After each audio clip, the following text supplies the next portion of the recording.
What's up, everybody? Once again, my name is Matt, and welcome back to Let's Play The Legend of Zelda Twilight Princess. In the last episode, we started the lakebed temple, and in this episode, well, we're gonna finish things up, but first, let's head up these stairs because, well, if we take our claw shot and look up, there's a couple of targets, and Link wants to swing from the chandelier. But more importantly, there's a chest up here, and if we open up this bad boy, well, we can get the first piece of heart of the temple. Alright, so now that that is done, oh wow, Link, honestly, dude, I do not think diving headfirst into these stairs was really a good idea, but whatever floats your boat, man. Alright, so now that we have the claw shot, we can pretty much access every, area in this main hub room without having to move the staircase at all, which gives ourselves a lot more options, actually, but first thing that we want to do is actually make our way over to this door, and you'll notice that there is a claw shot target where, you know, the normal switches would be. So let's just pull this down real quick, which will rotate the staircase, and I believe it'll actually, yeah, cause the water to flow into the next hallway, which is important for us because this is pretty much where the rest of the temple takes place. Now, at this point, the temple is pretty much a copycat of itself, and what I mean by that is the goals that we had in the first half of the temple, which were to turn on the water source and then fight the mini-boss, are more or less the same in this half of the temple. So again, we need to find and then activate a water source, and then of course fight the main boss of the temple. And yes, even the rooms are somewhat similar, and they share similar elements like these giant gears and these platforms that will rotate once we actually do turn on the water. So, our main goal actually right now is to turn on the water, since there's really not too much we can do in this room at the moment without, these gears spinning. So, real quick, let's actually just open up this chest, and then we'll move on. But inside, we got ourselves a nice pack of water bombs. So, there we go. We don't actually really even need those, considering we have 30, but you know what? The more, the merrier.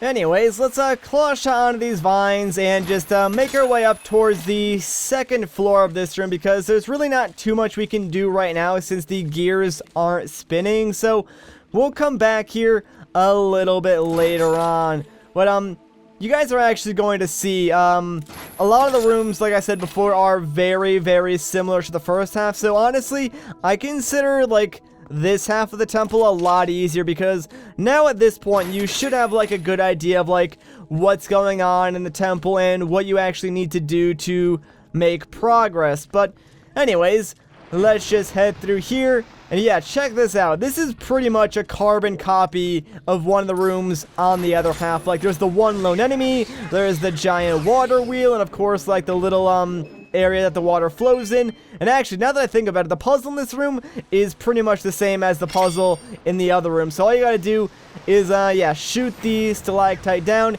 and bam, there you go, puzzle solved. So let's just hop on top of this, and up we go. Now we can just jump right over here. Now the only difference is that there's no switch, so you can't actually open up the gate that's you know, blocking the way, but it doesn't really matter anyways, because we're not going to be coming back through here. Alright, so, now that that is done, let's use our hook shot to get up this ledge, because, yeah, you can't actually just climb it. Even though it kind of looks like you can, you can't. And we can just head through here, and this is where we can actually turn on the water. But first, let's get rid of these chew worms. Using the hook shot to take these guys out is, so much easier than using the bomb arrows, man. It's, a lot quicker, at least. Alright, so now that those guys are taken care of, let's look up, because, yeah, check it out. There's some vines that we can hookshot to and make our way over across this wall. And, have I been saying hookshot this entire time? Because I swear, if I have, there are definitely some people yelling at me in the comments right now. It's the claw shot, Matt, not the hookshot, man. Come on, dude. You should know that. Although, in every other... That was really weird. I, went inside the wall there. But yeah, no, in every other Zelda game, it's always the hookshot, so it's ingrained in my mind to call this item the hookshot, even though it's clearly the claw shot in this game. I don't know, I feel like that's a mistake that I'm going to be making a lot, so forgive me for that. But yes, no, it's the claw shot. I will do my best to call it by its actual name from here on out. So yeah, obviously, this spiral, sort of area is a little bit different. There's some cracks in it, so you need to claw shot your way up and around, but more or less, it's the same thing. So let's just make our way all the way up and get out of here, man. No one wants you around here with your dumb, stupid, like, iron shell. Alright, so now that guy is gone, let's just open up this chest real quick and get ourselves some regular bombs. Nothing too special. Before we go and turn on the water, though, let's use our claw shot to get up here, because just like how there was a chest on the other side, well, there's a chest up here as well, except this one contains something very important. So let's open this up and get ourselves the dungeon compass. Sweet. There we go. Now, like I said, in this room, unlike the other side of the temple, I believe the chest only contains rupees, so it's really not worth backtracking for, but you could if you really wanted to get that. Alright, so now that we got that, though, what do you say we activate the water for this side of the temple? And there we go. Sweet. Alright, now, you could technically slide down here as well, but since there are some, like, holes in the platform, the easiest way to get down is just to climb up here and then dive straight down. Now, the only problem is, yeah, on this side of the temple, there are, like, piranhas in the water. And Link, can you please get up? There we go. My gosh, like, my controls were inverse there for a second. But yeah, just like with the other side, you still need to pull this switch. That way the water can flow into the rest of the temple. And these piranhas are really annoying, so make sure you do not stand in the water for too long. They're just like, man, they're all over the place in here. I don't know why. Anyways, let's just claw shot across again. And this time, let me actually see if there's a part in here. There we go. Perfect. All right. But yeah, you want to make sure you exit from this door, like, you know, the opposite one that you came in. Mainly because, well, if you went through that other door, you'd actually get stuck by that gate that I was talking about before that you can't actually open, so there is no way to cross over that wall. Plus, on this side, if you sink down, well, there's a chest. So there you go. That's your incentive for coming over here. That way you can get 20 rupees.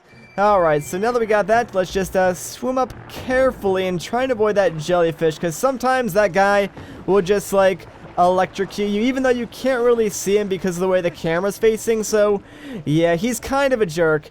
Anyways, let's go through here because, well, check it out. We are back in the room with the giant gears, and now that the water is flowing, they are spinning. So now we actually need to get back down there and ride those moving platforms. And there's actually a really easy way to do this. So, first things first, let's actually take care of this guy so he's not in our way. Actually, never mind. Let's take care of both of these guys, considering they both want a party. And who am I to turn down an invitation? Alright, now that those guys are gone, what you want to do is jump towards this door, but do not go through it. Instead, jump at this wall, and if you're lucky, you'll pretty much land right down here, which is exactly where you want to be. Now, unfortunately, we were kind of too slow to land on that, like, first platform, or at least jump to it, so now we kind of need to wait until this one comes around, and now we can jump on it and ride our way all the way around. Let me actually see if I can snipe down some of these. You know what, that's actually not going to work. I don't even know why I thought that was a good idea. I'll just wait for them to, like, come towards me, and I'll take them out that way, because these bats can be kind of annoying. Oh crap, can I actually get this? Oh wow, I actually did. Sweet! That is perfect. That'll definitely save us a little bit of time. But yeah, like, the bats can be really annoying, and if you, like, try to hookshot up there, the bats can, like, run into you and cause you to fall and stuff like that. Anyways, this is one of my least favorite rooms in the entire dungeon, because basically it is a giant underwater maze. So let's sink down. Actually, let's sink all the way down, because there's a lot. Oh, that is an unfortunate place to sink down. That was not very nice, clam enemy. Not at all.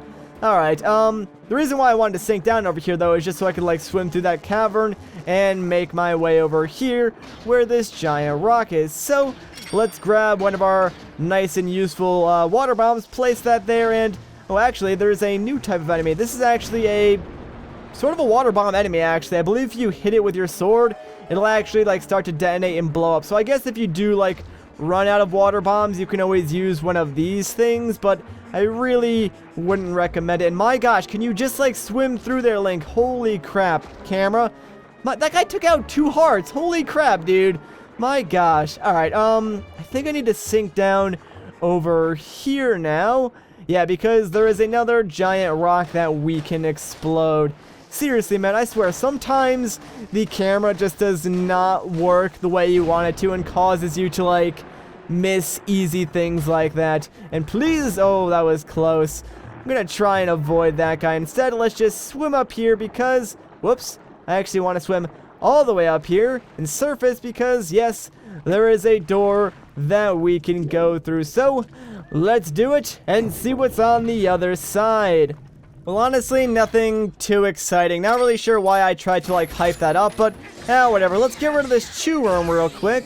And now that he is gone, let me see if I can actually get myself another heart. That way we can be back at full HP. There we go. Perfect. Alright, so now let's take our claw shot and look up because, yes, there is a switch that when activated will sort of get rid of that trapdoor. And now we can just lower ourselves down and check it out. There is the big chest, so let's open this up.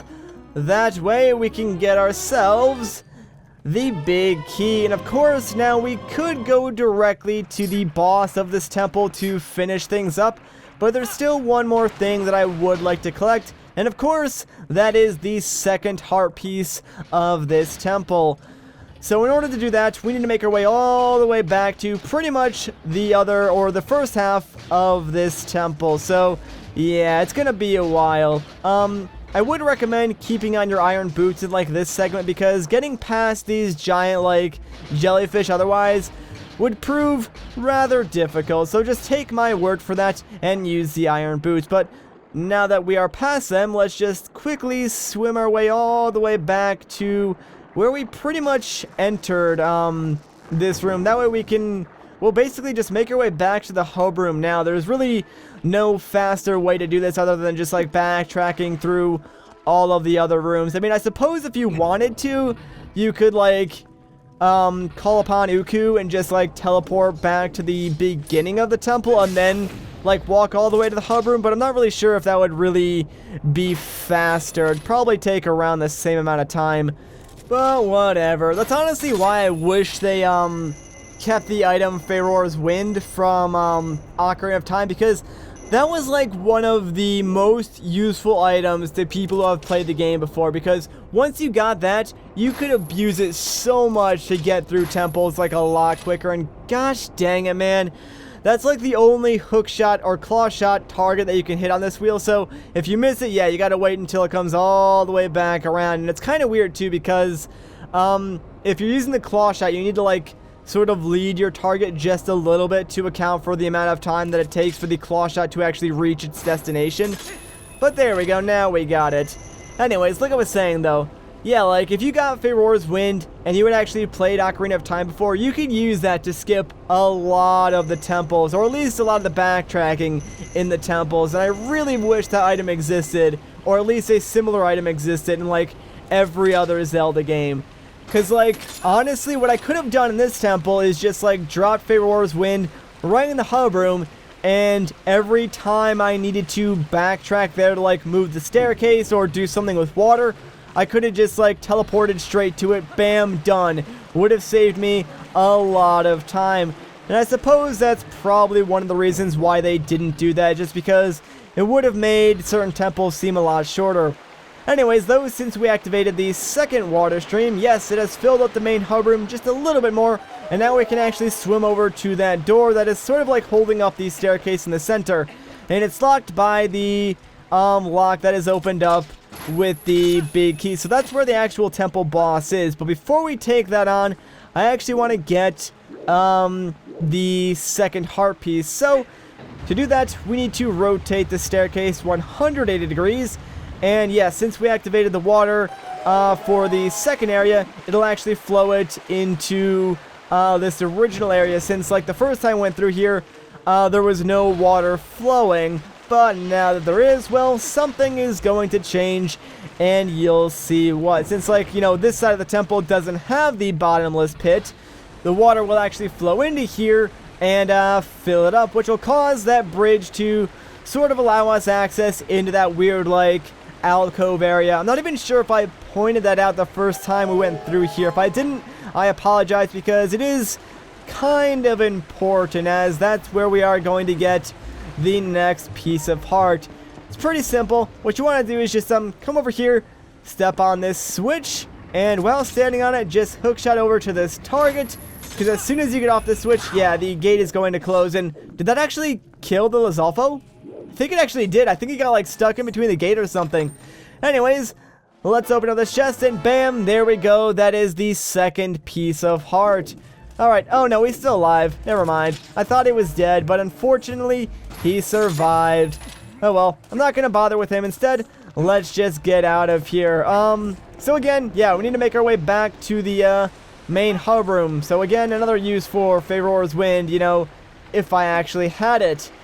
Alright, I'm lazy, so let's just hookshot. Alright, that is not even where I was aiming, but I guess that's close enough.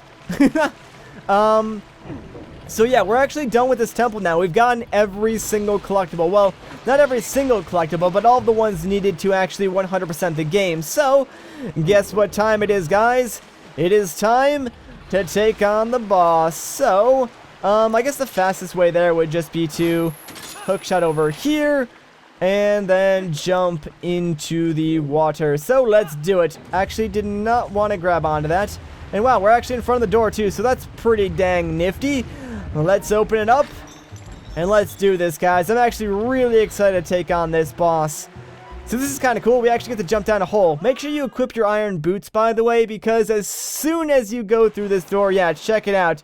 You're going to be dropped into, like, this giant underwater area. And this place is absolutely massive, and you want your iron boots on. That way you can, like, start sinking down as soon as you get in here, because...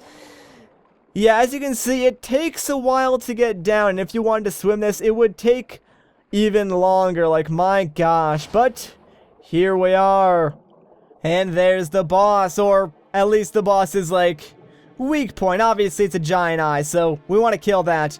But yeah, the actual boss itself is a lot bigger, and we're not even seeing, like, everything yet. Even when it, like, sort of, like, shows its... like weird, ugly, disgusting face thing, that's still not the entirety of the boss. But this is the Twilight Aquatic Morpheal. It's kind of like Morphia from Ocarina of Time, except if Morphea like took steroids and was mutated. That's what it was sort of like turned into.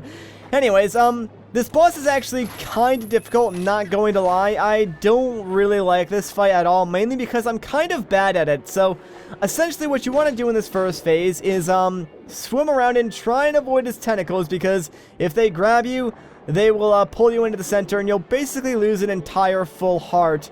But what you want to do is swim around and look for his giant eyeball. When you find it, hookshot it out, and then just slash at it with your sword a couple of times. Thankfully, this first phase is only like 2 hits long, so as long as we can grab that eye one more time... ooh, actually, we might even be able to do it now. Ooh, baby, there we go. No, curse you, tentacle, why? I only needed to hit it with my sword once, and we would have been done. Ah, dang it. So, yeah, the reason why I dislike this fight is because of the tentacles and how hard it is to actually find the eyeball when it sort of moves around. So you kind of need to be quick about it, but the reason why I have such a hard time with it is because the camera, I swear, it's not meant for this boss fight. Like, since you can't control, like, independently out of Z targeting, it becomes incredibly difficult to, like, look at the boss and also look where you're swimming at the same time. Oh crap, this is not gonna be good. No. Oh wow, I actually, like, somehow avoided that. I will take that then. Sweet. Alright, come here, you little eyeball. Please. No. Do not grab me, I swear. Thank goodness. And, gimme. Oh, yeah, we just barely got that. And there we go. 1 hit. That is good enough, man. I'm pretty sure... yeah, we're moving on to phase 2. Now, phase 2 of this fight is a lot easier. Like, it's kind of weird that this boss gets easier as the fight goes on. But, whatever. I will take it. I'm not going to complain. So, yeah, this is like the full scale of the boss. It is ginormous. Like, we're talking Shadow of the Colossus up in here. Actually, not even close, but I mean, you get what I'm saying. It's a pretty big boss, almost like daunting, and you're probably thinking like, how in the world am I going to fight this thing? Well, it's actually very, very easy. So its weak point is pretty much on top of its head. It's that giant eye still. So what you want to do is just like swim around and do your best to get as close to its head as you possibly can while still sort of being slightly above it. That way you can claw shot to it, and once you land on top of it, just like swing your sword. That way you can stab it a couple times, and that's basically it. Like, I'm not even joking. That's all you need to do. So, ooh, careful. Yeah, and like, it can run into you, but it really doesn't do like too much damage if it does. And yeah, there we go. Round 2, baby. Let's do it. Take that eyeball. I like how it sort of like bleeds purple blood. Kind of weird, but one more hit and we should be able to finish this guy off. Yeah, I'm way too far away. Depth perception, man. I swear, like, I have none of it sometimes. Is that... Nope. Still too far away. Alright, let's get a little bit closer to this guy and then we can maybe finish him off. There we go. That'll do it. And yes, finish. One last stab. Bam. Down goes Morphle.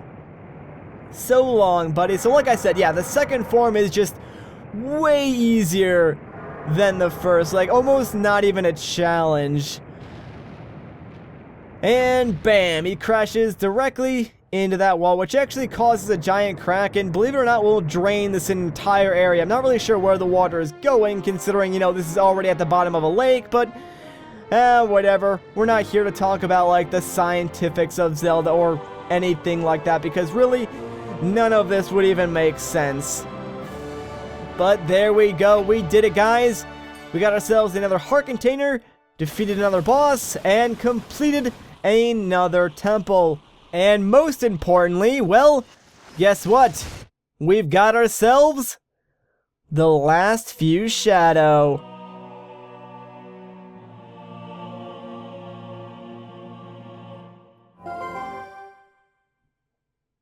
There it is! The last few shadow! I'll just take that. Thanks! Now, don't resent me for all I've put you through. I need this thing. Besides, we have to do something about Zant, the one who thinks he is the king of shadows. His power is a false one. I'll prove it using these. So, I've done everything I needed to. I'm sorry for dragging you all over the place with me.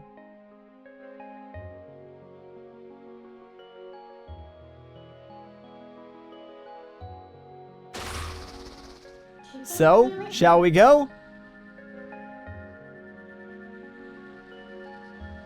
Sure thing, Midna. Just let me grab this heart container, and well, there we go. Now we have 9 of them.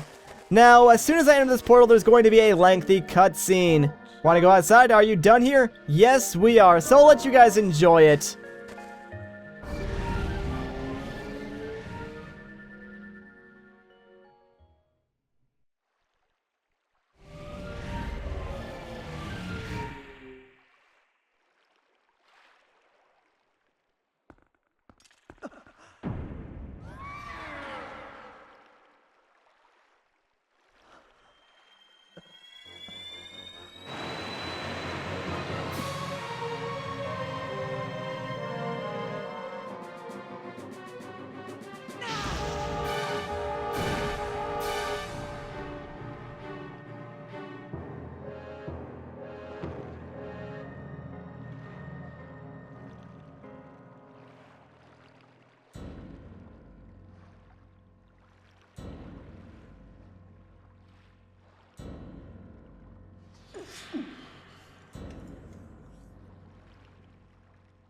Zant.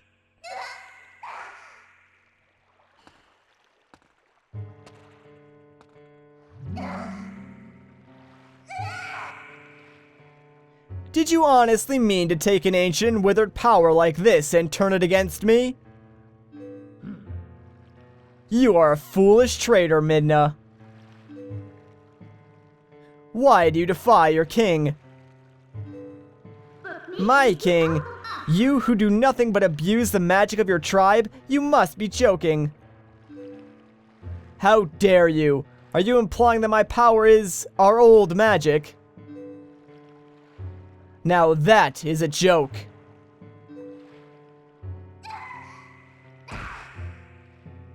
This power is granted to me by my god. It is the magic of the King of Twilight, and you will respect it.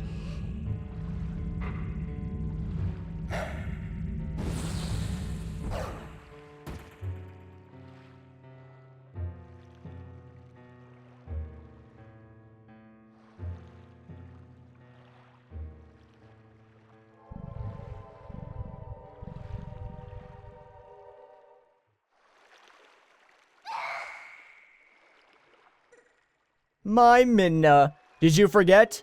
That beast is one of the light dwellers who oppressed our people. No matter how much you may desire otherwise, you will never be more than a shadow in their world. You cannot consort with their kind. But if we can make their world ours, Midna, light and darkness will meet at last. Our tribe will take back their realm, and sweet darkness will bolt out this harsh light. And that, Midna, is why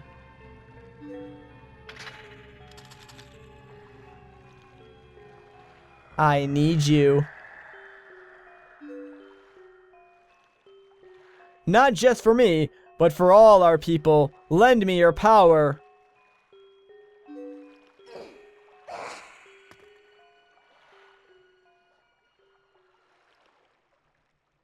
So be it. I will return you to the light world you covet.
Link, hero chosen by the goddesses.